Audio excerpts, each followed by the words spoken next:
आपको पता है ना, जितना ज़्यादा इन्वेस्टमेंट उतनी ही ज़्यादा आपको रिटर्न भी मिलती है। तो आप इसकी शुरुआत जो है ईजिली वेस्ट बंगाल में कर सकते हो, एक अच्छा लोकेशन ढूंढकर। शुरुआत आप छोटे से ही कीजिए, फिर जैसे जैसे आप स्केल हो आप इसको और भी बढ़ा चढ़ा सकते हैं। नमस्कार, हमारा नाम रिया। हाय, आप सब सोच रहे हैं ना कि बंगाली में मैं क्यों बोल रही हूँ, क्योंकि आज की इस वीडियो में मैं वही की बात करने वाली हूँ, यानी कि वेस्ट बंगाल के बारे में। आज हम जानेंगे इस वीडियो में top 10 profitable business ideas for West Bengal. Welcome to freedom business Hindi YouTube channel. मेरा नाम है रिया।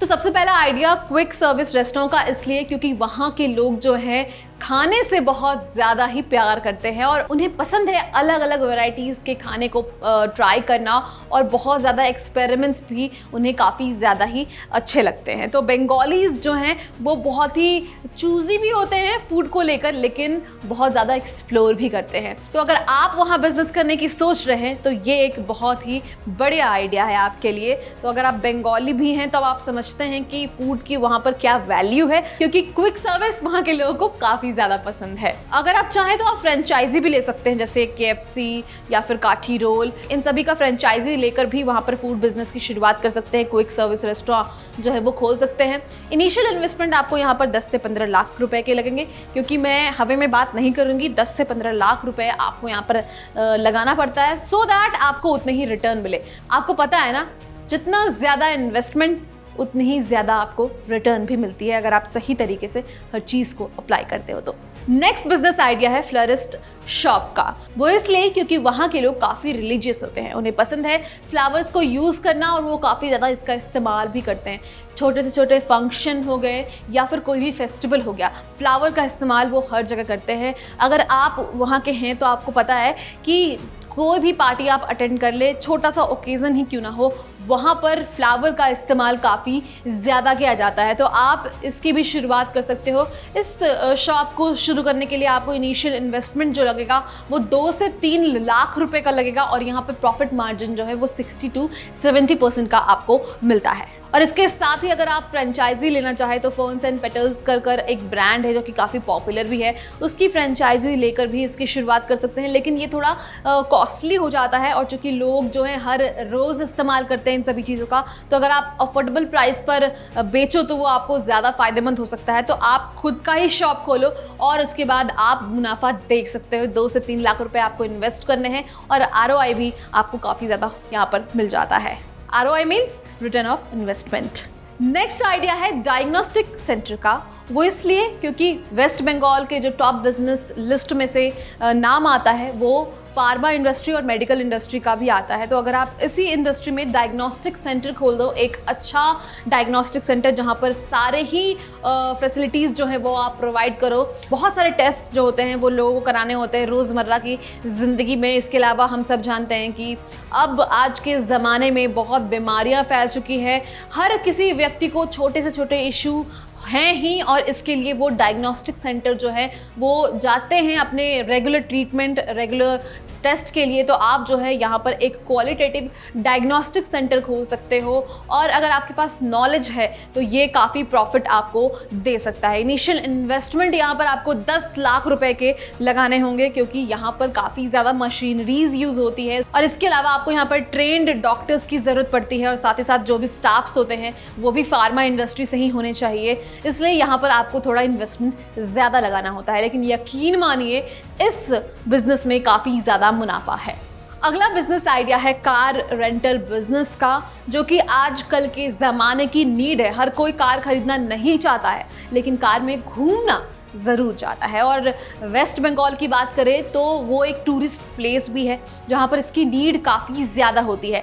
अब आपको विक्टोरिया घूमना हो या फिर कोई और स्पेस, आप जो है कार से ज़्यादा प्रेफर करते हो। वहाँ के मौसम की वजह से भी लोग जो है काफ़ी ज़्यादा कार में ट्रैवल करते हैं। वहाँ के मौसम की वजह से भी लोग जो है कार प्रेफर करते हैं, क्योंकि ह्यूमिडिटी वहाँ पर काफ़ी ज़्यादा होती है। तो अगर आप कार रेंटल बिजनेस करने की सोचें तो ये आपको काफ़ी ज़्यादा मुनाफा दे सकता है। इनिशियल इन्वेस्टमेंट आपको जो है यहाँ पर करीब 35 to 40 lakhs का लगाना होगा।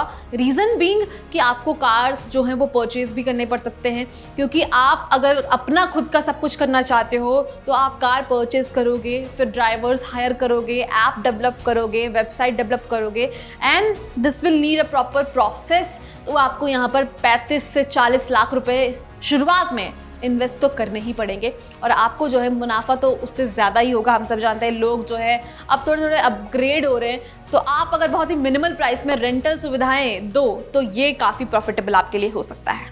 नेक्स्ट आइडिया है सैलून एंड स्पा बिजनेस। ये किसी भी स्टेट के लिए काफ़ी ज़्यादा प्रॉफिटेबल है। वहीं अगर हम वेस्ट बंगाल की बात करते हैं तो ये one of the biggest business opportunities के अंदर वहाँ आता है। यहाँ पर आपको काफ़ी ज़्यादा मुनाफा इसलिए भी होता है क्योंकि बहुत सारे स्टूडेंट्स जो हैं वहाँ रह रहे हैं, IT कंपनीज़ हैं, बच्चे जो हैं दूसरे शहर से आते हैं, दूसरे स्टेट से आते हैं, वहाँ जाकर बसते हैं, एंड लोग जो है वहाँ पर जॉब कर रहे होते हैं, तो उन्हें जो है मेंटेनेंस भी चाहिए होता है। सैलून एंड स्पा जो है हमेशा से ही प्रॉफिटेबल रहा है, तो अगर आप भी इसकी शुरुआत करेंगे तो आपको भी ये काफ़ी ज़्यादा मुनाफा दे सकता है। आपको बस प्रॉपर एप्रोप्रिएट लोकेशन चूज करना है, अपनी मार्केटिंग ढंग से करनी है, and then you will just be fire. And अगर हम इन्वेस्टमेंट की बात कर ले तो आपको इनिशियल इन्वेस्टमेंट जो है यहाँ पर 20 से 30 लाख रुपए के लगाने होंगे। हम सब जानते हैं स्पा मशीन आती है, ड्रायर लेना होता है, स्ट्रेटनर लेना होता है, इसके अलावा आपको ट्रेंड स्टाफ्स की ज़रूरत पड़ती है, तो इन सभी में पैसे तो जाएंगे, बट यहाँ पर काफ़ी ज़्यादा ROI भी है। तो आप इसकी शुरुआत जो है ईजिली वेस्ट बंगाल में कर सकते हो, एक अच्छा लोकेशन ढूंढकर। नेक्स्ट है computer sales and repairing business. मैंने सेल्स भी इसलिए यहाँ पर इंक्लूड किया क्योंकि अगर किसी चीज़ का इस्तेमाल किया जा रहा है तभी उसे रिपेयर किया जा रहा है। पैंडेमिक के बाद से ही लोगों को ये समझ में आ गया कि कंप्यूटर और इलेक्ट्रॉनिक डिवाइसेस की क्या यहाँ पर हमें महत्व है, और चूंकि बहुत सारे लोग वर्क फ्रॉम होम करते हैं, रिमोट वर्क करते हैं, तो इसकी नीड काफ़ी ज़्यादा हो जाती है, और इसके लिए मैसिव सेल्स जो है वो हुए हैं पास्ट में, और वो बिक्री जो है काफ़ी ज़्यादा होते ही जा रही है। लोग अभी भी 2 दिन ऑफिस से 5 दिन घर से काम करते हैं, 3 दिन घर से काम करते हैं, और जो है इसकी रिपेयरिंग भी आगे जाके करवानी होती है, क्योंकि हम सब जानते हैं कि किसी भी चीज़ को अगर आप यूज़ कर रहे हो तो वो एक टाइम तक ही होता है, बाद में उसमें कुछ ना कुछ खराबी आती है जिसके लिए आप रिपेयरिंग सर्विस शॉप को ढूंढते हो, बट आपको मिलता नहीं है। तो यहाँ पर जो है आपको काफ़ी ज़्यादा अपॉर्चुनिटी मिलती है, और साथ ही साथ अगर आपको यहाँ पर कंप्यूटर सेल्स भी करने तो वो भी आप साथ में ही खोल सकते हो। तो computer sales and repairing service business की शुरुआत आपको कर लेनी चाहिए, और यहाँ पर शुरुआती दौर में आपको 5 लाख रुपए इन्वेस्ट करने होते हैं, जो कि आप इजीली ही कर सकते हो। 5 लाख इसलिए क्योंकि कंप्यूटर खरीदने हैं, उसके बाद रिपेयरिंग टूल्स खरीदने हैं, तो इन सब में आपको 5 लाख रुपए तक का इन्वेस्टमेंट करना होगा। शुरुआत आप छोटे से ही कीजिए, फिर जैसे जैसे आप स्केल हो आप इसको और भी बढ़ा चढ़ा सकते हैं। अगला आइडिया है क्लोथिंग शॉप बिजनेस का। क्लोथिंग शॉप की इंडस्ट्री काफ़ी बड़ी है, कपड़े पहनना लोग कभी नहीं छोड़ेंगे। अगर आप अच्छी क्वालिटी के प्रोडक्ट दे रहे हो, अपना ब्रांड बिल्डअप कर रहे हो मार्केट में, आपके पास एक अच्छा स्पेस है ऑफलाइन सेंटर का, और साथ ही अगर आप उसे ऑनलाइन भी लिंक कर रहे हो, ये बहुत ही बेहतरीन आइडिया है। अगर हम वेस्ट बंगाल की बात कर रहे हैं, मतलब आपको वहाँ पर स्टोर खोलना है, क्लोथिंग शॉप खोलना है, तो आप जो है मिनिमल प्राइस पर अच्छी क्वालिटी की क्लोथ्स प्रोवाइड करो, आपका बिजनेस चल पड़ेगा। इनिशियल इन्वेस्टमेंट आपको करने होते हैं 20 से 60 लाख रुपए, क्योंकि ये जो है अगर आप मैन्युफैक्चरिंग की बात करते हो, तो अगर आप मैन्युफैक्चरिंग भी साथ में करते हो तो आपको अलग रेट जो है वो लगता है, बट अगर आप किसी मैन्युफैक्चरर से क्लोथ्स ले रहे हो, उसको रीब्रांड कर बेच रहे हो, तो यहाँ पर ये प्रोसेस जो है इसमें आपको 20 से 60 लाख रुपए लग जाते हैं। अगला बिजनेस आइडिया है स्वीट शॉप बिजनेस का। हम सब जानते हैं स्वीट्स खाना बंगाल में किसे नहीं पसंद है। बंगाली में क्या बोलते हैं उसे, रसगुल्ला, इसके अलावा बहुत सारे समोसे। वहाँ के लोग जो हैं काफ़ी ज़्यादा एक्सपेरिमेंट करते हैं फूड टेस्ट में, मैंने पहले भी बताया है, बट स्वीट शॉप जो है वो अलग ही प्रेफरेंस है। अगर आप कोई भी स्वीट शॉप वहाँ पर खोल लो और वहाँ बिक्री ना हो, ऐसा हो ही नहीं सकता है। तो अगर आप बिजनेस करने के बारे में सोच रहे हैं और चाहते हैं कि आप बहुत ही सेफ जोन में बिजनेस करें, तो ये आइडिया आपके लिए बेस्ट है। स्वीट शॉप का बिजनेस आप कर सकते हैं। 5 से 6 लाख रुपए की आपको इन्वेस्टमेंट लगती है, क्योंकि आपको एक स्पेस भी लेना होता है, और ऑब्वियसली आप तो प्रोमिनेंट प्लेस पे ही इसको लोगे, क्योंकि आपके जो है स्वीट्स बिकने चाहिए। तो ऐसे में आप जो है इजीली वहाँ पर एस्टेब्लिश कर सकते हो इस बिजनेस को। अगला आइडिया है टी एंड स्नैक्स शॉप।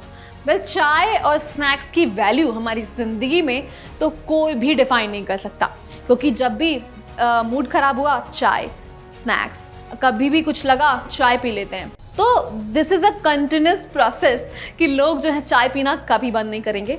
उन्हें चाय पीने काफ़ी पसंद है और उसमें काफ़ी सारे एक्सपेरिमेंट्स भी आप कर सकते हो। सिंपल चाय, मसाला चाय, जिंजर चाय, हर चाय इज़ माई फेवरेट। और मुझे उम्मीद है वेस्ट बंगाल के लोग भी काफ़ी पसंद करते हैं उसे, और उन्हें जो है स्नैक्स भी एक्सपेरिमेंट करना काफ़ी ज़्यादा पसंद है। चकली, उसके बाद अलग अलग तरह के जो ड्राई स्वीट्स होते हैं, ये सब वेस्ट बंगाल में खाया जाता है और आप इसकी शुरुआत कर सकते हो। अगर आपको स्मॉल स्केल का कुछ सोचना है तो आपको यहाँ पर इनिशियल इन्वेस्टमेंट जो है वो 2 से 3 लाख रुपए का लगता है। आप टपरी खोल सकते हो, आप गुमटी खोल सकते हो, या फिर आप एक शॉप भी ले सकते हो। वेल मैं चाहूँगी कि आप टपरी खोलो छोटी सी, और वहाँ से इसकी शुरुआत करो और धीरे धीरे उसे बढ़ाओ, और उसके बाद अगर वो बढ़ जाए तो आप उसको रीफॉर्म कर सकते हैं। लेकिन मैं चाहती हूँ कि आप उसे ट्रेडिशनल ही रखें, तो वो बेटर आपके कंज्यूमर्स के माइंड में इम्पैक्ट डालता है कि कुछ ट्रेडिशनल सा है, ये कुछ पुराना सा है। और आपको तो पता ही है जैसे जैसे ज़माना जो है वो आगे बढ़ रहा है, हम पुरानी चीज़ों को पीछे छोड़ते जा रहे हैं, तो पुरानी चीज़ें जो है वापस आनी चाहिए। हमारा जो कल्चर है हमसे दूर नहीं जाना चाहिए। अगला बिजनेस आइडिया है फिश रिटेल बिजनेस का। वेस्ट बंगाल में ये बेस्ट बिजनेस आइडिया है। फिश रिटेल का बिजनेस जो है आपको बहुत मुनाफा दे सकता है, क्योंकि वहाँ तो हर बंगाली के घर में अक्सर खाने का एक मटेरियल जो है वो फिश होता ही होता है। तो अगर आप फिश रिटेल बिजनेस कर रहे हैं तो आप इजीली यहाँ पर काफ़ी ज़्यादा मुनाफा कर सकते हैं। अगर आपको सीखना है कि आप कैसे इस बिज़नेस को डिटेल में जान सकते हैं तो आपको हमारा एक कोर्स देखना होगा, फ्रीडम ऐप पर मौजूद है। फ्रीडम ऐप को आप डाउनलोड करें, लिंक डिस्क्रिप्शन बॉक्स में है। वहाँ पर हिंदी में हमारा कोर्स है फिश रिटेल बिजनेस। हिंदी में मैंने इसलिए बोला क्योंकि हमारे ऐप पर 6 लैंग्वेजेस में फिश रिटेल बिजनेस के कोर्स अपलोड हैं। तो आप जो है फिश रिटेल बिजनेस को देखें, सीखें, और आप समझ जाएंगे कि आपको बहुत ज़्यादा इन्वेस्टमेंट करने की ज़रूरत नहीं पड़ती है, लेकिन आप इस बिज़नेस से काफ़ी ज़्यादा मुनाफा कमा सकते हो। इनिशियल इन्वेस्टमेंट आपको यहाँ पर 3 से 4 लाख रुपए का करने होते हैं, और बाद में आप स्केल अप करके इसे और भी आगे बढ़ा सकते हो। तो वेल आज के इस वीडियो में मैंने आपको टॉप 10 बिजनेस आइडियाज़ बताए हैं फॉर वेस्ट बंगाल। मुझे उम्मीद है कि हमारे जितने भी बंगाल के फ्रेंड्स हैं ये वीडियो देख रहे हैं और ये वीडियो शेयर कर रहे हैं। थैंक यू सो मच मुझसे कनेक्ट करने के लिए। आप लगातार हमारे बहुत सारे डिफरेंट टॉपिक्स पर बिजनेस आइडियाज़ देख सकते हैं। लिंक डिस्क्रिप्शन बॉक्स में मौजूद है, वो फ्रीडम ऐप का है, वहाँ से आप कोर्सेस देख सकते हैं, और इस चैनल को भी सब्सक्राइब करना मत भूलें। Thank you.